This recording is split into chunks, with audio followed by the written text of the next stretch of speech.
네, 이번 시간은 뉴스앤 파워 인터뷰 코너입니다. 6월 임시국회를 앞두고 여야는 김호수 검찰총장 임명, 세종시 특공 논란 등 쟁점 사안으로 갈등이 계속되고 있습니다.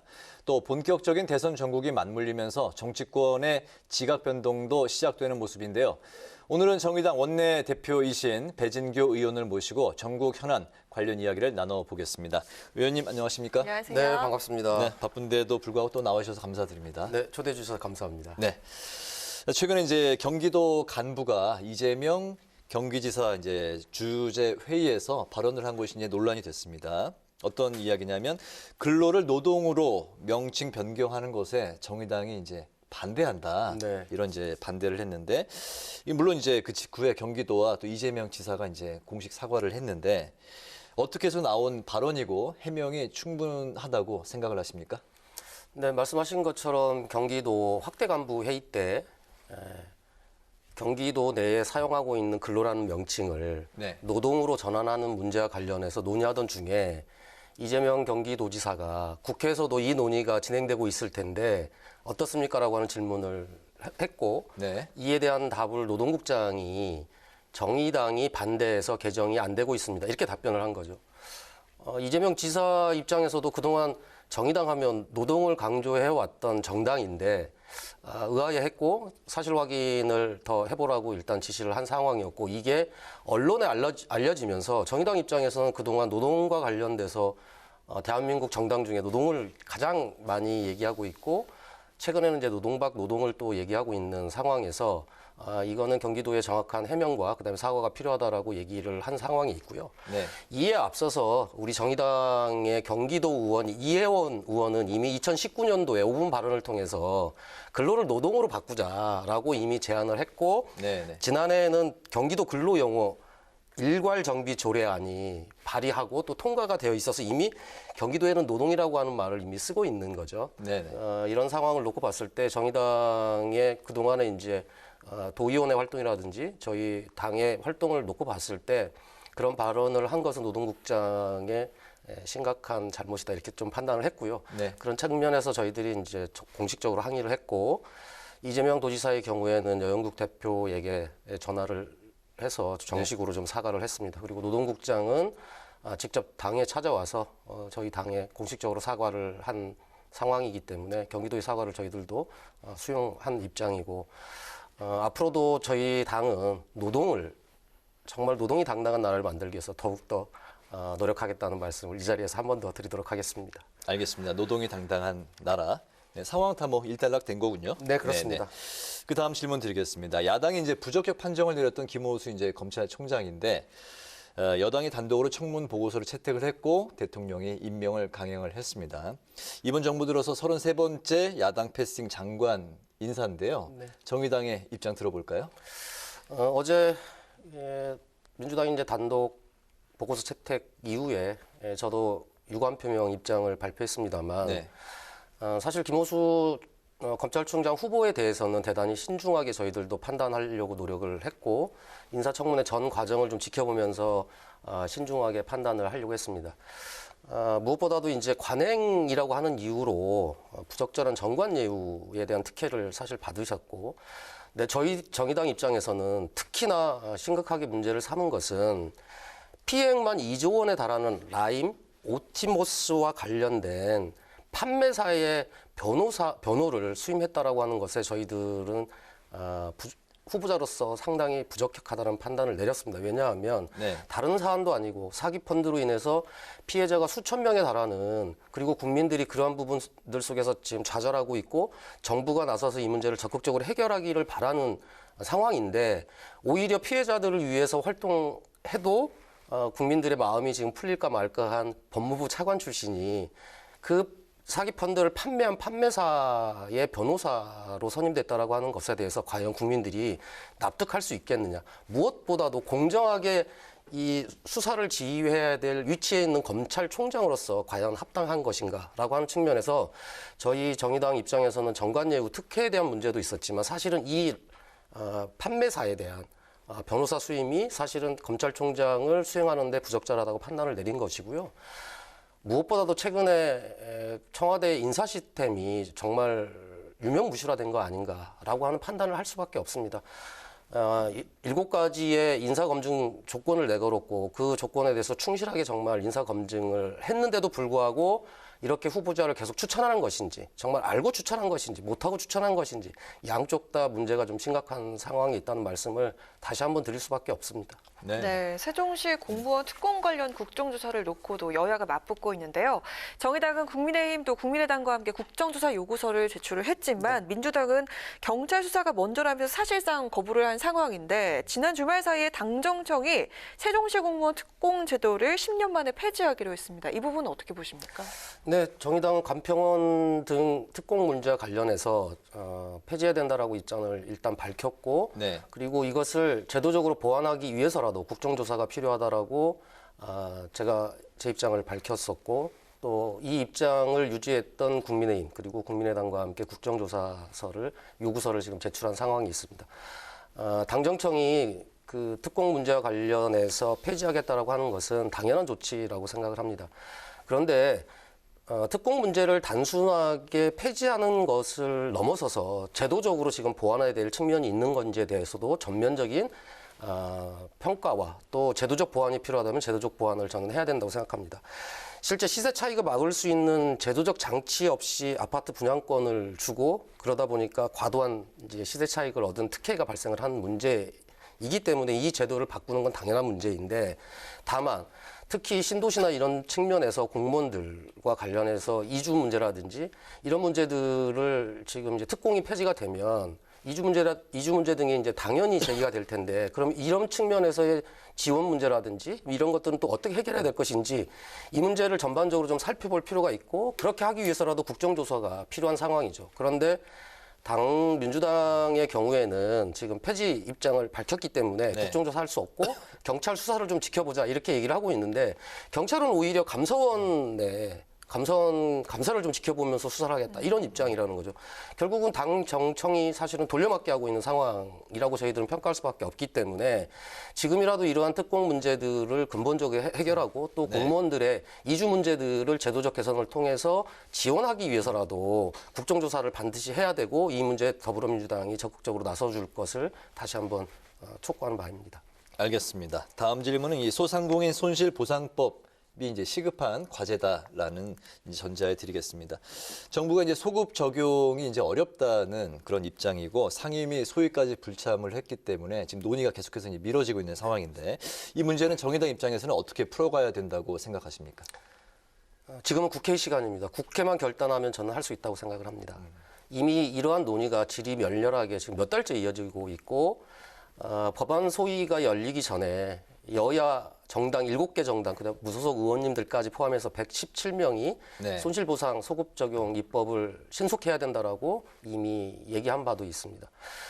더불어민주당이 지금 정부 특히 재정당국 기재부의 뒤에 숨어서 적극적으로 나서고 있지 않은 것이 저는 문제라고 생각합니다. 민주당만 결단하면 다른 야당들은 이미 손실보상 문제와 관련해서 조속히 입법하고 신속히 지원해야 된다라고 하는 입장이 있기 때문에 민주당만 빨리 결단하면 될 수 있는 문제라고 판단하고 있고 최근 들어서 이제 기재부가 처음에는 재정 건전성이라고 하는 이유 때문에 손실보상 안 된다 이렇게 얘기를 했고 네. 계속적으로 다른 야당과 여당의 일부 의원님들도 손실보상 필요하다라고 얘기를 하니까 다른 피해 지원 업체들과의 형평성에 문제가 있다라고 형평성 문제를 들고 나왔습니다.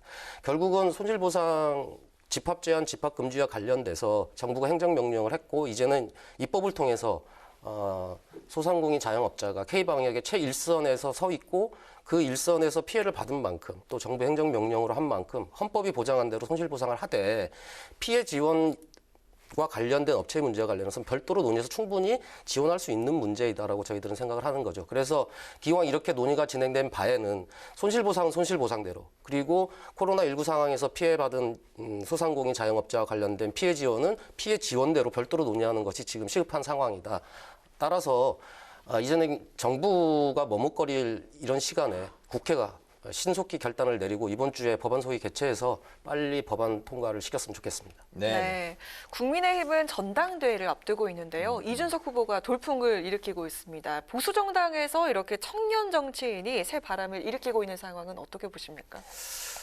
최근에 이준석 후보가 주장한 여성주의에 대한 편견 또는 능력주의에 대한 잘못된 인식은 논란을 뒤로 하고 최근 국민의힘 당내 경선에서 이준석 후보의 돌품은 변화에 대한 긍정적 바람이다, 이렇게 평가하는 것이 저는 맞다고 생각을 합니다. 그런데 이러한 바람이 단순하게 젊은 세대 교체라고 하는 것을 평가해서는 저는 맞지 않다고 생각을 합니다. 현재 국민의힘 입장에서는 박근혜 대통령 탄핵 이후에 네. 대한민국의 대한민국의 새로운 보수에 대한 긍정적인 이미지를 갖는 정당을 지금 바라고 있고, 특히 당원들 입장에서는 저도 지역에서 저희 지역 주민들을 많이 만납니다만 정의당에 대한 비판들을 할 때 그럼 정의당이 어떻게 바뀌어야 되는지, 그리고 그 상은 무엇인지를 구체적으로 국민들께 이제 제시할 필요가 있듯이 국민의힘도 여전히 당원들 입장에서는 국민들께 우리 당이 이렇게 변하려고 합니다, 우리 당을 지지해 주십시오라고 얘기하고 싶어 할 거고, 또 한편에서는 최근 4.7 재보궐선거에서도 드러났듯이 민주당의 독주 실정에 대해서 이제는 민주당이 아닌 다른 정당을 선택하고 싶은데 그 정당이 마땅히 지금 없는 입장 속에서 민주당을 지지하지 않는 국민들께서 국민의 힘의 변화를 바라고 계시는 이 당원과 국민들의 힘의 바람이 저는 이제 국민의 힘의 이준석 당대표 후보로 지금 결집하고 있다, 이렇게 생각을 합니다. 그런데 한 걸음 더 나아가면 이것은 단순하게 이준석 후보에 대한 바람뿐만 아니라 대한민국 정치 체제에 대한 변화의 바람이라고 저는 바라보는 게 맞는 것 같습니다. 왜냐하면 지금까지 양당 체제 하에서 누가 더 못해 나 하는 경쟁을, 그리고 서로 극단적 대결 정치를 통해서 서로 헐뜯어야 이득을 보는 이런 극단적 대결 정치를 이제는 끝내고 서로 국민들을 위한 상생 정치, 협업이 가능한 정치로의 변화를 국민들께서 지금 바라고 계시고, 무엇보다도 대한민국 사회가 이제 정말 다양한 사회로 변화가 되어 있고, 이러한 다양한 의견들이 국회라고 하는 공론의 장에서 반영되길 바라고 저는 계시다고 생각합니다. 무엇보다도 청년들의 이런 다양성의 존중, 그리고 개인의 삶에 대한 존중의 입장 속에서 그런 목소리들이 국회 그리고 정치에 담기길 바라는 것이 이번에 불고 있는 바람의 근본적 힘이 아닐까, 저는 이렇게 생각을 합니다. 네, 그런 바람을 타고 이제 또 이야기가 나오고 있는 것 중에 이제 하나가, 그동안은 이제 만 40세가 돼야 이제 대통령이 될 수 있었는데 이 헌법 조항을 폐지하자. 그리고 정의당도 이제 주장하고 있는 걸로 알고 있습니다.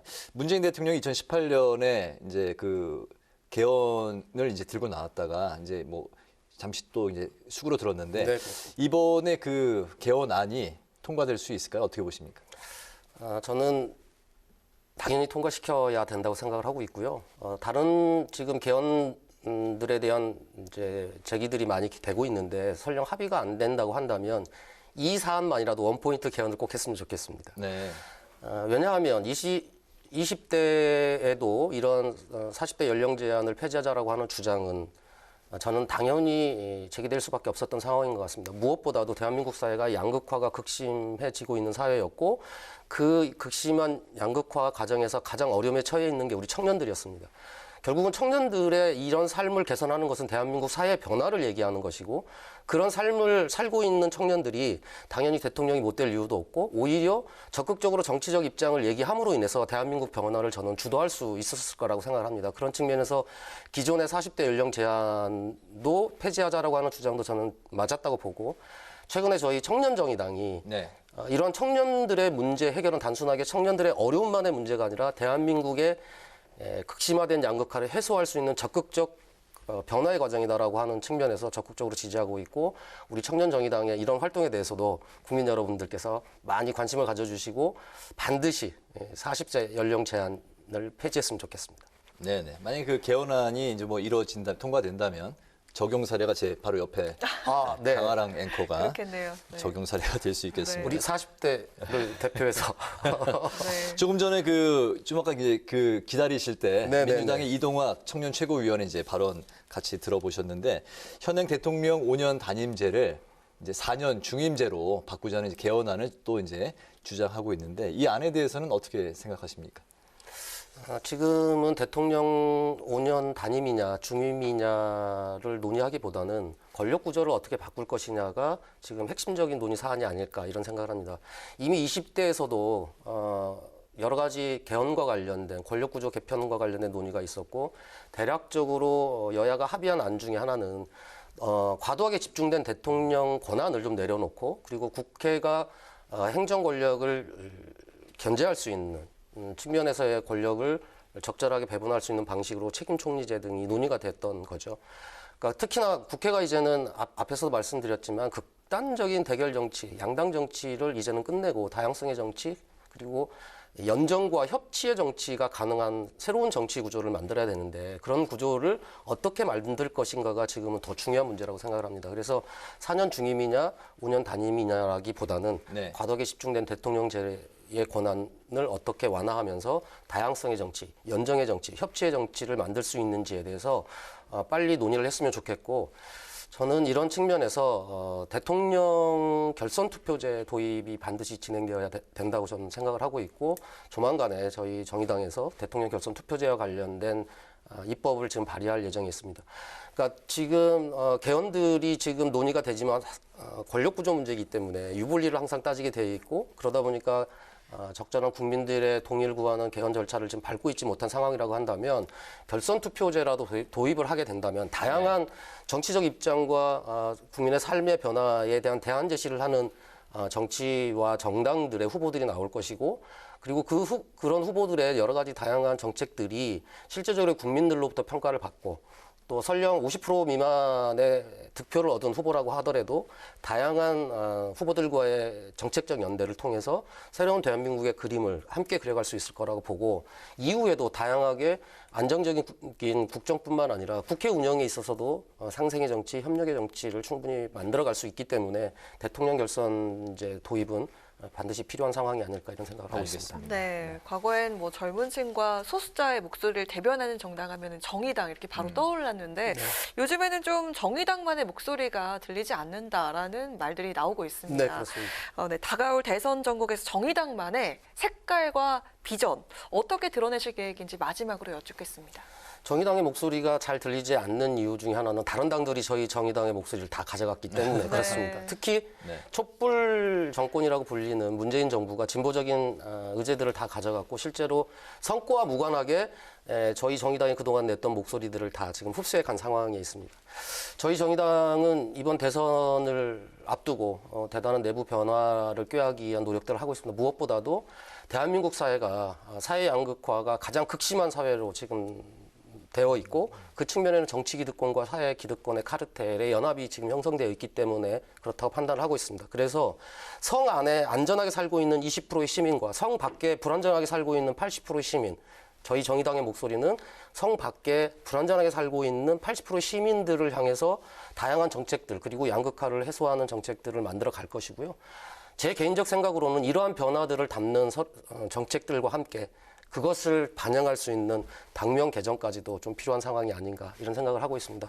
무엇보다도 최근에 대한민국 사회가 4차 산업혁명 시대로 접어들었고 디지털 사회로 변화되면서 과거의 대기업 중심의 어떤 재벌들의 독점이 주요한 이제 경제민주화의 화두였다면 최근에는 플랫폼의 독점 문제가 사회의 문제로 제기되고 있는 상황입니다. 그래서 정의당은 새로운 사회에 있어서의 플랫폼 공정화뿐만 아니라 독점 규제를 하고 실제적으로 대한민국 사회가 새로운 디지털 사회 안에서의 경제 민주화로 나아가고 그다음에 양극화가 해소될 수 있는 구체적 방안들을 지금 모색하고 있다는 말씀드리고 대선 때 구체적 의제를 가지고 구체적으로 시민 여러분, 국민 여러분들을 뵙도록 하겠습니다. 네. 기대해 보겠습니다.